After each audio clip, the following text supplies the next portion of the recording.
ಶಿವಮೊಗ್ಗದಿಂದ ಕೇವಲ 3 ಗಂಟೆಯ ದೂರದ ದಾರಿಯಲ್ಲಿರುವ ಕೊಟ್ಟೂರಿನಲ್ಲಿ ನಡೆಯುವ ರಥೋತ್ಸವಕ್ಕೆ 2 ಲಕ್ಷಕ್ಕಿಂತ ಹೆಚ್ಚು ಜನರು ಸೇರ್ತಾರೆ.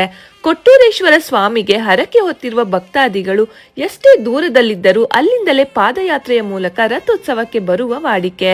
ಇದು ಮಧ್ಯ ಕರ್ನಾಟಕದ ಅತಿ ದೊಡ್ಡ ಜಾತ್ರೆಯಾಗಿದೆ. ಇದೇ ತಿಂಗಳು 12ನೇ ತಾರೀಕು ಕೊಟ್ಟೂರೇಶ್ವರ ಸ್ವಾಮಿಯ ರಥೋತ್ಸವ ಅತ್ಯಂತ ವಿಜೃಂಭಣೆಯಿಂದ ನಡೆಯಲಿದೆ.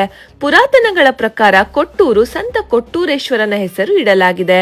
ಒಮ್ಮೆ ವೀರಶೈವ ಪಂಥವು ಅಪಾಯದಲ್ಲಿದ್ದಾಗ ಭೂಮಿಗೆ ಬಂದಾಗ ಶಿವ ಮತ್ತು ಸ್ವರ್ಗದಿಂದ ಪಾರ್ವತಿ ನಂದಿಗೆ ಶಿಕಾಪುರ ಅಂದರೆ ಕೊಟ್ಟೂರಿನ ಹಿಂದಿನ ಹೆಸರು ಹೋಗಿ ಮುಗ್ಧ ಜನರನ್ನು ರಕ್ಷಿಸಲು ಆದೇಶಿಸುತ್ತಾರೆ.